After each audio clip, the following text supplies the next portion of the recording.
नमस्कारम guys. तो कैसे हैं आप? अगर मैं आज के दिन की बात करूं तो आज है 14 अप्रैल 2025 और आज हम कहीं न कहीं बाबा साहब अम्बेडकर की 135वीं जयंती मना रहे हैं।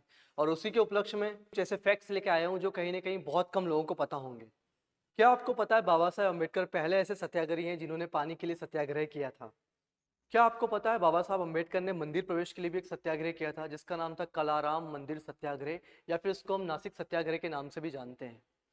और ये वाली बात 1930 की, और ये आंदोलन अगर सफल हो जाता तो कहीं न कहीं जो दलित हैं और जो हमारे स्वर्ण लोग हैं उनके बीच में जो खाई है वो भी कहीं न कहीं कम हो सकती थी। और जो बुद्धिज़्म में मास कन्वर्जन दलितों का हुआ शायद वो रुक भी सकता था। परंतु ये जो हमारा सत्याग्रह है इसमें सवर्णों का भारी विरोध हुआ और कहीं न कहीं ये जो हमारा सत्याग्रह था इसको 3 मार्च 1934 को ख़त्म करना पड़ा। बात दरअसल ये थी कि बाबा साहब अम्बेडकर ने अपने फ्रेंड, जो उनके उस समय मित्र थे, दादा साहेब गायकवाड़, उनको एक पत्र लिखा। और पत्र में उन्होंने जिक्र किया कि इस जो ये हम आंदोलन कर रहे हैं इससे इसका मेरा जो उद्देश्य है वो ये नहीं है कि मंदिर में जो मूर्तियां हैं उनका मैं दलितों को उपासक बनाऊं, भगवान को पूजने के लिए बोलूं जिनको पूजने के लिए इन्हें रोका जा रहा है।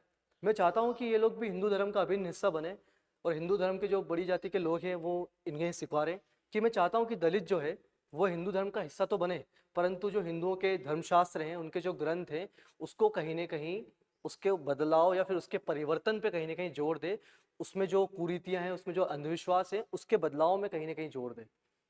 मतलब 1930 की वो बात, जब बाबा साहब अम्बेडकर भी चाहते थे कि चलो ठीक है, हिंदू धर्म का हम अभिन्न हिस्सा बनने को रेडी भी हैं। बस हम ये चाहते हैं कि कहीं न कहीं प्रोग्रेसिव धर्म बने हमारा।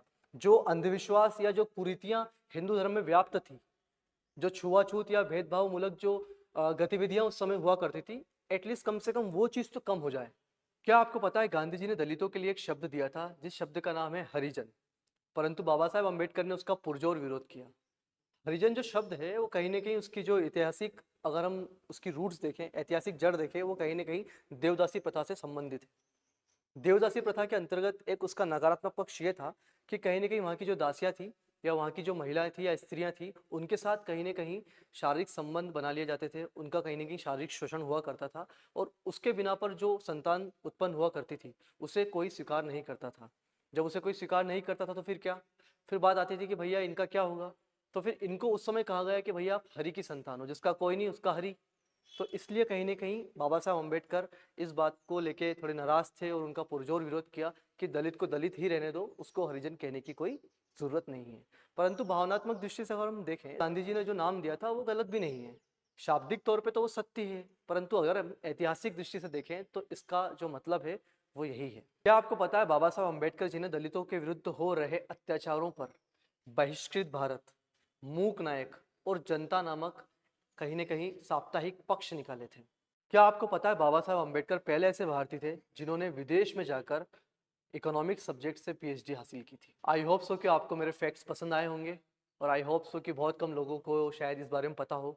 और जिन जिन लोगों को इस बारे में पता है वो कृपया करके कमेंट में अपनी राय स्पष्ट करें, और जिन लोगों को नहीं भी पता है वो भी कमेंट करके अपनी राय को साझा कर सकते हैं। Thank you.